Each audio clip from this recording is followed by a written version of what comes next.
আমরা অনেকেই এই ভাষণটা সম্পর্কে জানি না। আমরা অনেক ভাষণ নিয়ে এখন গর্ব করি। নবী করিম সাল্লাল্লাহু আলাইহি ওয়াসাল্লামের এই যে সর্বশ্রেষ্ঠ ভাষণ, এটা কতজন জানেন? বিদায় হজের ভাষণ। কতজন জানেন বিদায় হজের ভাষণে নবী সাল্লাল্লাহু আলাইহি ওয়াসাল্লাম কি বলেছিলেন উম্মতকে?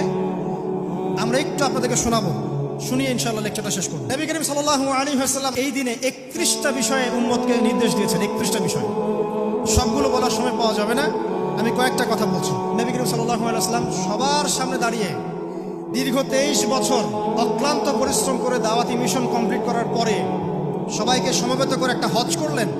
হজ করার পরে তিনি গুরুগম্ভীর কণ্ঠে বলছেন, হৃদয়ের সমস্ত আবেগ বের করে দিয়ে বলছেন, হে জনগণ, আইয়ুহান নাস, হে জনগণ, আমি জানি না আজকের পর তোমাদের সাথে আমি কখনো মিলিত হতে পারবো কিনা। একটু চিন্তা করেন, সাহাবীরা সামনে দাঁড়িয়ে আছেন, নবীজি দাঁড়িয়ে এই কথাটা বলছেন, হে জনগণ, আমি জানি না আজকের পরে আমি তোমাদের সাথে মিলিত হতে পারবো কিনা। অতএব যে ব্যক্তি আজকে আমার এই কথাগুলোকে স্মরণ রাখবে, সে যেন অন্যের কাছে এই কথাগুলো পৌঁছে দেয়। হতে পারে যার কাছে পৌঁছে দেওয়া হচ্ছে সেই এই কথাগুলোকে বেশি সংরক্ষণ করতে পারবে। আল্লাহ পাক তার প্রতি রহম করুন যে আমার এই কথাগুলোকে অন্যের কাছে পৌঁছে দেবে। নবীজির ভাষণ। এরপর নবীজি বলছেন, জেনে রাখো নিশ্চয়ই তোমাদের পরস্পরের, মুসলিমদের পরস্পরের সম্পদ, পরস্পরের রক্ত, পরস্পরের এই যে জান, মাল, ইজ্জত, এগুলো একে অপরের জন্য হারাম। মুসলিমদের পরস্পরের রক্ত, পরস্পরের ইজ্জত, সম্মান একে অপরের জন্য হারাম। এর হানি করা একে অপরের জন্য হারাম। ঠিক যেমন আজকের এই দিন হারাম, এই শহর হারাম, এই মাসও হারাম। নবী করিম সাল্লাল্লাহু আলাইহি ওয়াসাল্লাম বলছিলেন, জেনে রাখো 3টা বিষয়ে যেন তোমাদের অন্তর কখনো খেয়ানত না করে। 3টা বিষয়ে তোমাদের অন্তর যেন কখনো খেয়ানত না করে। 1, তোমরা যে কাজটাই করবা শুধু আল্লাহ পাকের সন্তুষ্টির জন্য করবে। তোমরা যে কাজই করবে শুধু আল্লাহর সন্তুষ্টির জন্য করবে। তোমাদের শাসক বর্গের কল্যাণ কামনা করবে। তোমাদের শাসক বর্গের কল্যাণ কামনা করবে। 3 নাম্বার, মুসলিমদের জামাতকে আঁকড়ে ধরে রাখবে।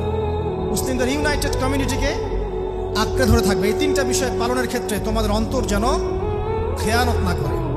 এদিন সূর্য ঢলে যাওয়ার পরে নবী সাল্লাল্লাহু আলাইহি ওয়াসাল্লাম আরো বললেন, শুনে রাখো হে মানব জাতি, এটা ভালো করে শোনেন, শুনে রাখো হে মানব জাতি, নিশ্চয়ই আমি মুহাম্মদ সাল্লাল্লাহু আলাইহি ওয়াসাল্লাম জাহেলি যুগের যত কুপ্রথা আছে সমস্ত কুপ্রথাকে আমার পায়ের তলে পিষ্ট করে গেল। জাহেলি যুগে কি ছিল ভাই? শিরিক ছিল, সুদ ছিল, মাদক ছিল, নারীর অবমাননা ছিল, কন্যা সন্তানকে দাফন করা হতো, রক্তক্ষয়ী, হানাহানি, মারামারি, কাটাকাটি ছিল। এগুলো সবকিছুকে আমি আমার পায়ের তলে দাফন করে গেলাম। এটা কি দাফন হয়েছে? তিনি বলছেন, নিশ্চয়ই আমি জাহেলি যুগের সুদকে আমার পায়ে তলে পিষ্ট করে যাচ্ছি। সর্বপ্রথম যার সুদ আমি পিষ্ট করছি তিনি হচ্ছেন আব্বাস ইবনে আব্দুল মুত্তালিব, আমার চাচার সুদ। নিজের পরিবার থেকে দৃষ্টান্ত স্থাপন করলেন। তিনি আরো বললেন, হে উপস্থিত জনগণ, তোমরা মেয়েদের ব্যাপারে সতর্ক থাকবে এবং তোমাদের স্ত্রীদের ব্যাপারে সতর্ক থাকবে, তাদের হকের ব্যাপারে সতর্ক থাকবে, কেননা তোমরা তাদেরকে আল্লাহর কালিমার মাধ্যমে হালাল করে নিয়েছো। অতএব তাদের ব্যাপারে তোমরা সতর্ক থাকবে। তোমাদের উপর তাদের হক হচ্ছে তোমরা যা খাবে, যা পরবে, তাদেরকেও তাই খাওয়াবে, তাই পরাবে। আর তাদের উপর তোমাদের হক হচ্ছে তারা তোমাদের বিছানায় এমন কাউকে আসতে দিবে না যাদেরকে তোমরা অপছন্দ করো। নবী করিম সাল্লাল্লাহু আলাইহি ওয়াসাল্লাম আরো বলছেন, এই দিন আইয়ুহান নাস, হে মানব জাতি, তারাকতু ফিকুম আমরাইন, জেনে রাখো আমি তোমাদের সামনে মাত্র 2টো বস্তু ছেড়ে গেলাম। কয়টা বস্তু? লান তাদিল্লু মা তামাসসাকতুম বিহিমা, তোমরা কোনোদিন পথভ্রষ্ট হবে না যতদিন এই 2টা বস্তুকে আঁকড়ে ধরে থাকবে। কিতাব আল্লাহ, আল্লাহর কিতাব, ওয়া সুন্নতি নবীহি, এবং তার নবীর সুন্নাহ। তিনি আরো বললেন,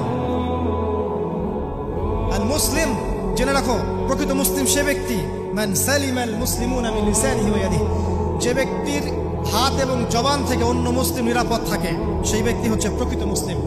আল মুহাজির, আর প্রকৃত মুহাজির সে ব্যক্তি, মান হাজারা মা নাহাল্লাহু আন, আল্লাহ পাক যা নিষেধ করেছেন সেখান থেকে যে দূরে থাকে সেই ব্যক্তি প্রকৃত মুহাজির, মানে হিজরতকারী। তিনি আরো বললেন, মনে রেখো আমি তোমাদের সবার আগে হাউজে কাউসারে চলে যাব, সুবহানাল্লাহ, এবং সেখানে আমি তোমাদের জন্য অপেক্ষা করতে থাকবো। অতএব শোনেন, অতএব তোমরা আমার চেহারাকে কালিমা লিপ্ত করো না, মানে আমার চেহারায় কালিমা লিপ্ত করো না, আমার নাম নষ্ট করে দিও না। আমি তোমাদের সংখ্যাধিক্য দেখে আল্লাহর কাছে গর্ব করব, আমাকে তোমরা অপমানিত করো না। আজকে কি আমরা তার দায়িত্ব পালন করে উম্মাহ হতে পেরেছি? নবীজি বলেছেন, তা আমার চেহারাকে কালিমা লিপ্ত করো না। সুবহানাল্লাহ। তিনি বলছেন, ওই সময় কিছু মানুষ থেকে আমি মুক্ত হয়ে যাব, আর কিছু মানুষ আমার থেকে মুক্ত হয়ে যাবে। বলা হলো, কারা ইয়া রাসূলুল্লাহ? তিনি বলছেন, আল্লাহ পাককে আমি বলবো, ইন্নাহুম মিন্নি, হে আল্লাহ, এরা আমার উম্মাহ, এরা আমার উম্মত, আমার সাহাবী। আল্লাহ পাক বলবেন, ইন্নাকা লা তাদরি মা আহদাসা বা'দাক, তুমি জানো না হে নবী, তোমার মৃত্যুর পর এই মানুষগুলো, পরবর্তী মানুষগুলো তোমার দিনের মধ্যে কত বেদাত সংযোজন করেছিল। তিনি আরো বলেছিলেন, হে জনগণ, জেনে রাখো, প্রত্যেক পরিবারের জন্য প্রতি বছর একটা করে পশু জবাই করার বিধান। প্রত্যেক পরিবারের জন্য, সামর্থ্যবান পরিবারের জন্য প্রত্যেক বছর একটা করে পশু জবাই করার বিধান রয়েছে। তিনি আরো বললেন, মনে রাখো, একজনের অপরাধের শাস্তি আর একজন কখনো পাবে না। আর বাবার দোষে ছেলে কখনো দুষ্ট হবে না, ছেলের দোষে বাবাও কখনো অপরাধী হবে না। তিনি আরো বললেন, জেনে রাখো হে মানব জাতি, নিশ্চয়ই শয়তান এই বিষয় থেকে নিরাশ হয়ে গেছে যে তোমরা শয়তানের ইবাদত করবে। শয়তান নিরাশ হয়ে গেছে, কিন্তু শয়তান নিরাশ হয়নি একটা বিষয় থেকে, যে তোমরা একে অপরে হানাহানি, কাটাকাটি, ফিতনা, ফাসাদে ব্যস্ত থাকবে, যেমনটা এখন আমরা করছি। আমরা কিন্তু সরাসরি কখনো শয়তানের ইবাদত করছি না, করছি? কিন্তু মুসলিমরা এখন পরস্পরে হানাহানি, কাটাকাটি, ফাসাদে লিপ্ত আছে। তিনি আরো বললেন যে একজন মুসলিমের জন্য হালাল নয় অন্য মুসলিমের সম্পদ আত্মসাৎ করা, যতক্ষণ না সে স্বেচ্ছায় খুশি মনে তোমাকে সম্পদ প্রদান করে। অতএব তোমরা একে অপরের প্রতি জুলুম করবে না। তিনি আরো বললেন, সাবধান, আমার ইন্তেকালের পরে তোমরা একে অপরের গর্দান উড়িয়ে কাফের হয়ে যেও না। সাবধান, আমার ইন্তেকালের পর তোমরা একে অপরের গর্দান উড়িয়ে কাফের হয়ে যেও না। তিনি আরো বলেছেন, একজন মুসলিম আরেকজন মুসলিমকে গালি দিতে পারে না। যদি একজন মুসলিম আরেকজন মুসলিমকে গালি দেয়, এটা হচ্ছে ফাসিকি। এবং একজন মুসলিম যদি আরেকজন মুসলিমের সাথে যুদ্ধ করে, এটা হবে এক প্রকার কুফরি। তিনি আরো বলেছেন, হে জনগণ, জেনে রাখো, আমার পরে কোনো নবী নেই, আর আমার পরে তোমরা ব্যতীত আর কোনো উম্মত নেই। এর চেয়ে স্পষ্ট কথা হতে পারে? আমার পরে কোনো নবী নেই, আর আমার পরে তোমরা ছাড়া কোনো উম্মত নেই। তাহলে আমরা যখন নতুন নতুন নবী বানিয়ে নিচ্ছি, কোনো কোনো ক্ষেত্রে বলছি একজন ব্যক্তি ছিলেন, সে নিজে ঈসাও ছিল, সে মাহদিও ছিল, সে নবীও ছিল। দিন দিন মানুষ এই খাতায় নাম লেখাচ্ছে। সুবহানাল্লাহ। সর্বশেষ তিনি বললেন যে, যদি তোমাদের উপরে, হে মানব জাতি, জেনে রাখো, যদি তোমাদের উপরে একটা নাক কাটা কালো কুৎসিত কোনো আমির বা শাসকও চলে আসেন, এবং সে যদি তোমাদেরকে আল্লাহর রাস্তায়, আল্লাহর কিতাব সুন্নাহ অনুযায়ী পরিচালিত করেন, তোমরা অবশ্যই তার আনুগত্য করবে, তার বিরুদ্ধে বিদ্রোহ করবে, তার আনুগত্য করবে। জেনে রাখো, শেষে তিনি বলেন, জেনে রাখো হে মানব জাতি, আজকে থেকে কুল্লুকুম মিন আদম, তোমরা সবাই আদম সন্তান, ওয়া আদামু মিন তুরাব, আর আদম হচ্ছে মাটির সন্তান। আরবের উপর অনারবের, অনারবের উপর আরবের, সাদার উপর কালোর, কালোর উপর সাদার, লালের উপর কালোর, অথবা কালোর উপর লালের কোনো রকম প্রাধান্য নাই। ইল্লা তাকওয়া, শুধু তাকওয়া ব্যতীত। যে ব্যক্তি বেশি মুত্তাকি, সে আল্লাহর কাছে বেশি মর্যাদার অধিকারী হবে ইনশাআল্লাহ তাআলা। সর্বশেষ তিনি আঙ্গুলটা উঁচু করলেন, নিজের শাহাদাত আঙ্গুল উঁচু করে আকাশের দিকে তাকালেন, এরপর জনগণের দিকে তাকালেন, তাকিয়ে বললেন যে, তোমাদের ব্যাপারে, হে জনগণ, তোমাদের ব্যাপারে আমাকে আল্লাহ জিজ্ঞাসা করবেন। ফামা আনতুম কাইলুন, তোমরা ওই সময় কি বলবে আমার সম্পর্কে? তখন সাহাবীরা বললেন, আমরা বলবো যে আপনি বাল্লাগতা রিসালাতাক, আপনি আপনার রিসালাত পৌঁছে দিয়েছেন, ওয়া জামানাতাক, আপনার আমানত পূর্ণ করেছেন, ওয়া নাসাহতা উম্মাতাক, এবং আপনি আপনার উম্মতকে নসিহত করেছেন। এরপরে তিনি আকাশের দিকে তাকিয়ে বললেন, আল্লাহুম্মা ফাশহাদ, হে আল্লাহ আপনি সাক্ষী থাকেন। আল্লাহুম্মা ফাশহাদ, হে আল্লাহ আপনি সাক্ষী থাকেন। আল্লাহুম্মা ফাশহাদ, হে আল্লাহ আপনি সাক্ষী থাকেন যে আমি আমার দায়িত্ব পৌঁছে দিয়েছি। এরপরে নাজিল হলো, আল ইয়াউমা আকমালতু লাকুম দীনাকুম ওয়া আতমামতু আলাইকুম নি'মাতি ওয়া রাদিতু লাকুম ইসলাম দীনান।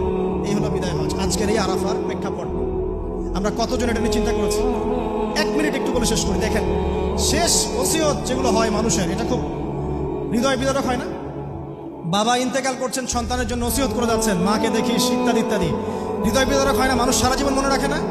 বাট আমরা, আমাদের এই নেশন, এই উম্মাহ, নবী সাল্লাল্লাহু আলাইহি সাল্লাম উম্মাহ বলে আমরা যারা দাবি করছি, আমাদের মধ্যে বেশিরভাগ মানুষ নবী সাল্লাল্লাহু আলাইহি সাল্লামের শেষ এই নসিহতগুলো ভুলে গেছি আমরা। নসিহতগুলোর মধ্যে সবচেয়ে ইম্পর্টেন্ট ছিল শিরক থেকে দূরে থাকা, সুদ থেকে দূরে